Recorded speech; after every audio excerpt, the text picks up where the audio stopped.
അടേ നേരം വെളുത്തിട്ട് ഒരു കാലപടയും കാണാനില്ല. ആർക്കിട്ടെങ്കിലും രണ്ടെണ്ണം കൊടുക്കണോന്ന് വെച്ച് കഴിഞ്ഞാൽ തന്നെ പൈസ കിട്ടണം. ചേട്ടോ നമസ്കാരം. ആരെ മനസ്സിലായില്ല? ഞാന് ദേശാനെറ്റിലെ തമ്മിൽ തല്ലി പരിപാടിന്ന് വരുവാ. ആരെന്നെ തല്ലുന്ന? അയ്യോ ചേട്ടനെ തല്ലൂന്നല്ല, പിന്നെ ഞാനൊന്ന് ചേട്ടനെ ഇന്റർവ്യൂ ചെയ്യാൻ വേണ്ടി വന്നതാ. നീ ചെയ്യടാ, നീ ചെയ്തു നോക്ക്. നീ അയ്യോ ഞാൻ പറഞ്ഞത് അഭിമുഖ സംഭാഷണം. ഓ അങ്ങനെയായിരുന്നാ?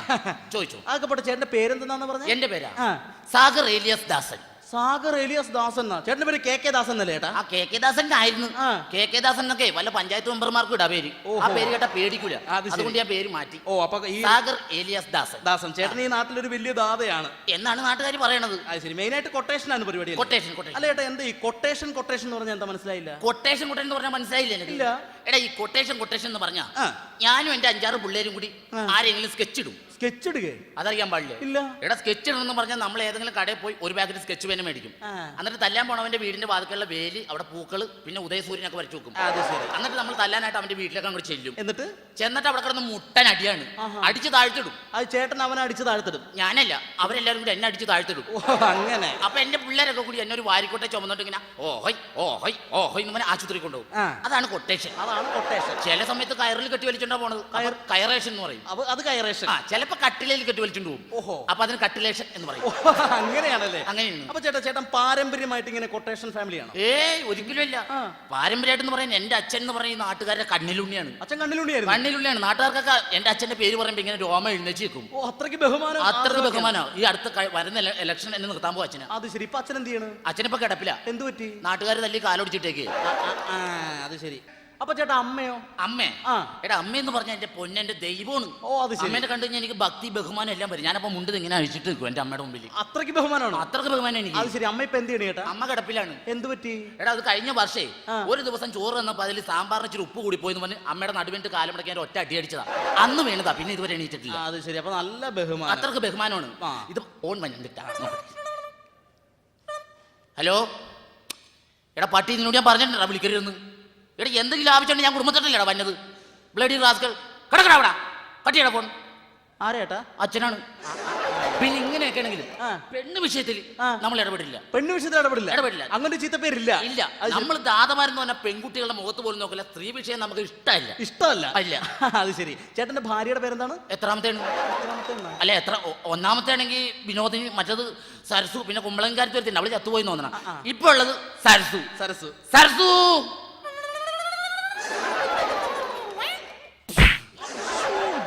പണിയായിട്ടേ കാണിക്കുന്നത്. സ്വന്തം ഭാര്യനെ എടുത്ത് മർദ്ദിക്കാവോ? ഇങ്ങനെയൊക്കെ ചെയ്യാവോ ചേട്ടാ? എടാ വെള്ളം അടിച്ചു കഴിഞ്ഞാൽ എന്റെ ഒരു സ്റ്റൈൽ ഇതാ. രീതി ഇതാ. വെള്ളം അടിച്ചു കഴിയുമ്പോ ചേട്ടന്റെ രീതി ഇതാണ്. അതാണ്. അതൊക്കെ പോട്ടെ, ചേട്ടന്റെ മക്കളൊക്കെ എന്ത് ചെയ്യുന്നു? മക്കളെ ഞാൻ മാറ്റി നിർത്തിയേക്കാണ്. കാരണം എന്റെ ഈ ചോരപ്പാടുകളിലൂടെ മക്കൾ നടക്കാൻ പാടില്ല. അതുകൊണ്ട് മക്കളെ ഞാൻ ദൂരെ മാറ്റി പഠിപ്പിക്കും, എന്റെ മുഖം പോലും കാണാതെ. അതൊരു നല്ല സ്വഭാവമാണ്. മാറ്റി പഠിപ്പിക്കും. ഇപ്പൊ മക്കൾ ഇവിടെ ബോർഡിംഗിലാണോ? ബോർഡിംഗിലൊന്നുമല്ല. പിന്നെ ഗവൺമെന്റിന്റെ തന്നെ ഒരു സ്ഥാപനം. സ്ഥാപനം? ദുർഗുണ പരിഹാര പാഠശാല. അവിടെയുണ്ട്. മൂത്തവന് 5ാമത്തെ വയസ്സിൽ കിട്ടിയ അഡ്മിഷൻ. അവൻ അപ്പുറത്തെ വീട്ടിലെ പെണ്ണുമുള്ള ചട്ടകത്തിനടിച്ചു. ഓ അങ്ങനെ. ഇളവനെ പെറ്റിട്ട് തന്നെ അതിന്റെ ഉള്ളിലാ. ശരി. അതൊക്കെ പോട്ടെ ചേട്ടാ. ചേട്ടൻ എന്തെങ്കിലും മാനസാന്തരം വന്നിട്ടുണ്ടോ? മാനസാന്തരം? പിന്നെ ഈ ചോരക്കളത്തിലൂടെ നടപ്പ്, വെട്ടും കുത്തും കൊലപാതകവും കൊട്ടേഷനായിട്ട് എനിക്ക് മാനസാന്തരം ഉണ്ടായെന്ന. ഒരു 3 വർഷം മുമ്പ് എനിക്ക് മാനസാന്തരം ഉണ്ടായി. മാനസാന്തരം വന്നു. അങ്ങനെ മാനസാന്തരം വന്നിട്ട് ഞാൻ നേരെ ഗഡീസിന്റെ അടുത്ത് ചെന്നു. ഗഡീസാ? അല്ല, പള്ളിയിൽ അച്ഛൻ്റെ അടുത്ത് തന്നെ. ഓ പള്ളിയിൽ അച്ഛൻ. അവിടെ ചെന്നിട്ട് ഗഡീസിനോട് ഒരു ഐസേ നമുക്ക് ഇങ്ങനെ പോലെ സീനുണ്ട്, അപ്പൊ എന്തെങ്കിലും പൂതിയാക്കണം പറഞ്ഞാൽ നമുക്ക് അതൊന്ന് ബ്രിട്ടക്സ് ആക്കി തന്നെ പറഞ്ഞു. കുമ്പസാരിക്കാൻ വേണ്ടി പോയി. അതന്നെ. കാര്യങ്ങളൊക്കെ നമ്മളിങ്ങനെ ബ്രിട്ടക്സ് ചെയ്ത് പ്രശ്നം അവസാനം പറഞ്ഞു തീർന്നപ്പോഴല്ല ഐസ ചാടി അങ്ങ് എണീറ്റ്. എന്നിട്ട് ചാടി എൻ്റെ ലോഹം മടക്കുത്തിട്ട് പറയാം വെച്ച് പൊളിയല്ലേ അന്ന്. പിന്നെ എനിക്ക് മാനസാന്തരം വന്നിട്ടില്ല. അപ്പൊ ചേട്ടൻ ഇതുവരെ അങ്ങനെ വേറെ മാനസാന്തരങ്ങളൊന്നും വന്നിട്ടില്ല. അതൊക്കെ പോട്ടെ. ഈ കഴിഞ്ഞിടെ ചേട്ടൻ ആ ചാക്കോ ചേട്ടന്റെ കയ്യും കാലും തല്ലി ഒടിച്ചെന്നൊക്കെ പറഞ്ഞിട്ടില്ല? നമ്മുടെ ഇപ്പഴത്തെ ചാക്കോ ചേട്ടന്റെ കൈ വെട്ടിക്കളയത്. എന്താണ്? അവൻ എന്റെ പെണ്ണുമ്പിള്ളേനോട് അസഭ്യം പറഞ്ഞു. പെണ്ണുമ്പിള്ളയുടെ അസഭ്യം പറഞ്ഞു? എന്റെ ഭാര്യയുടെ അടുത്ത് അസഭ്യം പറഞ്ഞു കൈ വെട്ടിക്കളഞ്ഞു. അത് വേണം. പെണ്ണുങ്ങളുടെ അടുത്ത് അസഭ്യം പറയുക, അശ്ലീലം പറയുകയൊക്കെ ചെയ്ത് അത്ര മാത്രമേ ചെയ്തോളൂ. ഓക്കെ. എന്താ പറഞ്ഞെന്താണ്? അവൻ എന്റെ പെണ്ണുമ്പിള്ളേനെ കണ്ട പറയണ, എടാ എടി നിന്റെ ഭർത്താവിന് പണിയൊന്നും ഇല്ല, അവന് ഞാൻ എന്തെങ്കിലും ജോലി മേടിച്ചു കൊടുക്കാം. അസഭ്യമല്ലേ പറഞ്ഞത്? അതാണ് ഞാൻ കൈവിട്ടില്ല. നമ്മളെ കൊണ്ട് പണിയെടുത്ത് തിന്നാൻ പറ്റുമോ?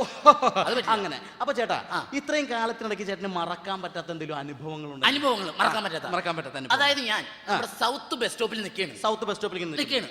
അപ്പൊ ഒരു ഗഡീസ് നമ്മുടെ അടുത്ത് വന്നിട്ട് ചോദിക്കാണ്, ഐസ് സമയം എന്തായിരുന്നു? ചേട്ടന്റെ അടുത്ത്? എന്റെ അടുത്ത്. അവൻ ആളറിയില്ല, ദാതയാണെന്നുള്ള അറിയാൻ മേലല്ല. ചേട്ടന്റെ അടുത്ത് വന്നിട്ട് സമയം എന്തായിരുന്നു? സമയം എന്തായിരുന്നു ചോദിച്ചു. നമ്മൾ വഴക്കിനും വക്കാണത്തിനും ഒന്നും നിന്നില്ല, അങ്ങോട്ട് മാറി. നമ്മുടെ മര്യാദ. അവൻ ആളറിയില്ല. പിള്ളേര് പോട്ടെ, അപ്പൊ അവൻ വീണ്ടും വന്നേക്കണ് സമയം എന്തായിരുന്നു പിന്നെയും വന്ന് അവര് കൊടുക്കണ്ടേ? അവന്റെ നാശത്തിനല്ലേ? അവന്റെ നാശത്തിനാണ്. അവിടെ ഞാൻ സംയമനം പാലിച്ചു. ഞാൻ അങ്ങനെ മാറി നിന്ന് പിന്നെ നമ്മുടെ മര്യാദ കാണിച്ചു. മൂന്നാമത് അവന്റെ എന്റെ അടുത്ത് വന്നിട്ട് ചോദിക്കാണ് ചേട്ടാ സമയം എന്തായിരുന്നു. അതാണ് അവന്റെ അഹങ്കാരം. അപ്പൊ നമ്മുടെ രക്തം അങ്ങ് തിളച്ചിട്ടുണ്ടല്ലോ, കുനിച്ച് നിർത്തിയിട്ട് നല്ല കൂമ്പിനൊക്കെ ഇടിയാൻ കൊടുത്തിട്ടുണ്ടല്ലോ, മൂക്കിൽ നിന്നും മയനും ചോര വന്ന് അവിടെ ഇട്ടു. അവിടെ വീണ് ഞാൻ നേരെ വീട്ടിൽ പോയി. വൈകുന്നേരം ഞാൻ വീട്ടിൽ നിന്ന് ഇങ്ങനെ ചായ കുടിച്ചിരിക്കുന്ന സമയത്ത് അവനൊരു 10-15 പേരായിട്ട് വീട്ടിലേക്ക് വന്നേക്കാണ് പകരം വീട്ടാൻ. കണ്ടപ്പോഴേ എനിക്ക് തോന്നി പണി നടക്കുന്നു. ശരി. അരമതിൽ ചാടി അങ്ങ് കടന്ന് അടിയങ്ങ് തുടങ്ങി. ഒരിഞ്ഞടി എന്നിട്ട് അടിച്ചങ്ങ് മുറുക്കി നിൽക്കാൻ അടി അങ്ങോട്ട്. ശരി. ചേട്ടൻ അവരെ ശരിക്കും അങ്ങ് ഇടിച്ച്? അല്ല, ഞാനല്ല, അവരെല്ലാരും കൂടി എന്നെ അടിച്ച്.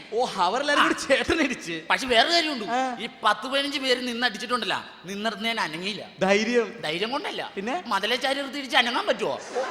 അങ്ങനെയാണ്. വീട്ടിൽ കൊണ്ട് ചോര കുളിച്ച് അങ്ങനെ കിടക്കാണ്. അപ്പൊ രക്തം തിളച്ചേക്കും നമുക്ക് ദേഷ്യം. അപ്പൊ അതിൽ ഒരുത്തൻ ഒറ്റക്ക് എന്റെ അടുത്തോട്ട് ഇങ്ങ് നടന്നു വന്നു. ഒറ്റക്ക് ഇങ്ങ് വന്നു. അവനെന്ന് മേടിക്കും. അവൻ എന്റെ മുഖത്തൊക്കെ ചോദിക്കാണ്, നാണാവൂലേട്ടാ 2ാം ക്ലാസ്സിൽ പഠിക്കുന്ന കൊച്ചിനെ പിടിച്ചതല്ലായിരുന്നു. അപ്പൊ 2ാം ക്ലാസ്സിൽ പഠിക്കുന്ന പിള്ളേരെ എടുത്തു വെച്ച് തല്ലിയതല്ലേ? പിന്നെ 10ൽ പഠിക്കുന്ന പിള്ളേരെ തല്ലി അവരെന്നെ തല്ലൂലേ? സരസു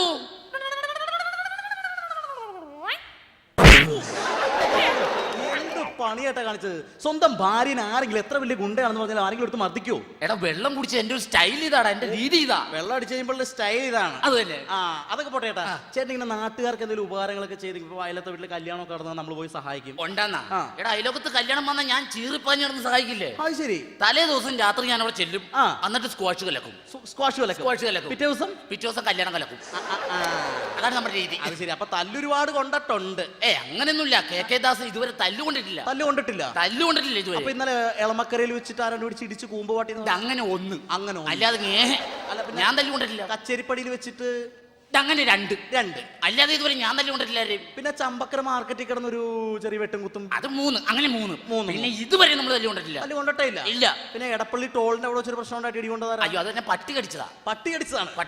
പട്ടിക്ക് പോലും വേണ്ട. പട്ടി കടിച്ചതാ. അത് ശരി. പിന്നെ ഇപ്പുറത്തെ മാർക്കറ്റിൽ കിടന്ന പ്രശ്നം ഉണ്ടാക്കി പറഞ്ഞിട്ട് അത് ഓട്ടോറിക്ഷ ഇടിച്ചല്ലേ? തർക്കിക്കണ്ട. 550 രൂപ ഉണ്ട്. 550 ഉറപ്പിച്ച് ഞാൻ കൊണ്ടിടിയല്ലേ? കുഴപ്പമില്ല. ഓക്കെ. നീ ചോദിക്കും. പിന്നെ ചേട്ടാ, ഇപ്പൊ ചേട്ടൻ ഇതിനു മുമ്പ്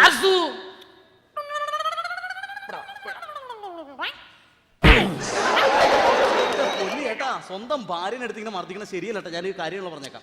എന്റെ സ്റ്റൈൽ ഇതായി പോയില്ലേ? വെള്ളം അടിച്ചു കഴിഞ്ഞാൽ ചേട്ടന്റെ സ്റ്റൈൽ ഇതാണ്. ഓക്കെ. ആയിക്കോട്ടെ, അതൊക്കെ പോട്ടെ. ചേട്ടൻ ആരെങ്കിലും ഒതുക്കിയിട്ടുണ്ട് ഇതിനു മുമ്പ്? ഒതുക്കിയിട്ടുണ്ടെന്നാ? ചമ്പക്കര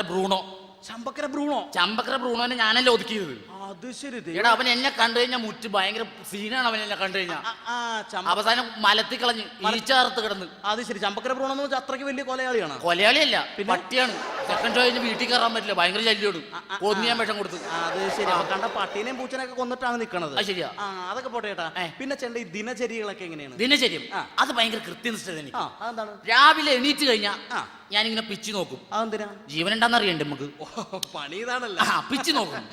അതിനുശേഷം എഴുന്നേച്ചിട്ട് 2 കുച്ചി പുട്ടും 4 ഏത്തപ്പഴം ഒരു 12 മുട്ടയും കഴിക്കും. അത് ശരി. അപ്പൊ പല്ലൊന്നും തേക്കില്ലേ? എന്റെ മോണക്ക് കംപ്ലൈന്റ് ഉണ്ട്, അതുകൊണ്ട് പല്ലിയേക്കാൻ പാടില്ല. അതിനുശേഷം നല്ല സെറ്റപ്പിൽ ഡ്രസ്സൊക്കെ ചെയ്ത് കൊട്ടേഷന് പോയി നമ്മള്. അയ്യോ, അപ്പൊ കുളിയൊന്നും ഇല്ലേ? എടാ, എനിക്ക് വെള്ളം പേടിയാടാ. അത് ശരി. ചുമ്മാതല്ലേ ഇവിടെ ഒരു വാസന. അത് തന്നെ.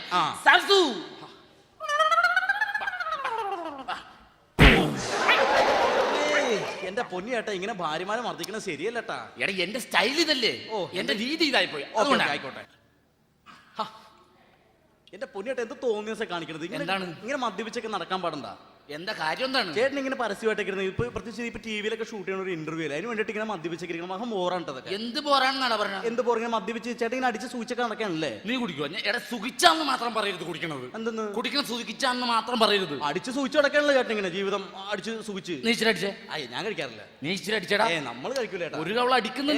നമ്മളങ്ങനെ ഒരു കവള അടിക്കടാ. നമ്മുടെ ഡ്യൂട്ടി ഇടയ്ക്ക് അങ്ങനെ ചെയ്യാൻ അടിക്കടാ. ഒരു കവള് നമ്മള് അങ്ങനെ അടി. ഒരു കവള അടി കാണട്ടെ. തൊണ്ടകാറി പോലെ. തൊണ്ട കാറിപ്പോള്. അപ്പൊ നീ എന്നാ പറഞ്ഞാ സുഖിച്ചാ കുടിക്കണെന്ന്? ഇതിന്റെ ഒരു കവള് കുടിച്ചപ്പോ നിന്റെ തൊണ്ട കാറിപ്പോയി. ഇത് ഡെയിലി 3 കുപ്പി കുടിക്കണ എന്റെ എവിടെയൊക്കെ കാറിപ്പോണെന്ന് എനിക്കറിയാമോ? അതുകൊണ്ട് സുഖിച്ചെന്ന് മാത്രം പറയരുത് കുടിക്കണത്. മനസ്സിലായ? അത് ശരി. ചെറുത്തും കൂടെ അടിക്കണം. എനിക്ക് വേണ്ട ചേട്ടാ. ചെറുത്തും കൂടെ അടിയടാ. നാട്ടുകാർക്ക് ടി വി ഒക്കെ നീ അടിയടാ. ക്യാമറ ഒക്കെ അവിടെ ഇരിക്കട്ടെ. നീ അടി. ഇപ്പൊ ഇങ്ങനെ നീ ആവശ്യത്തിന് അടി.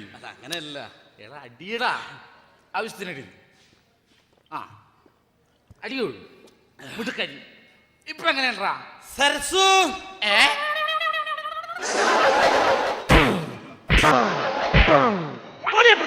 എന്താണ് ഇത്? വെള്ളം അടിച്ചു കഴിഞ്ഞാൽ എൻ്റെ ഒരു ശീലം ഇതാണ്.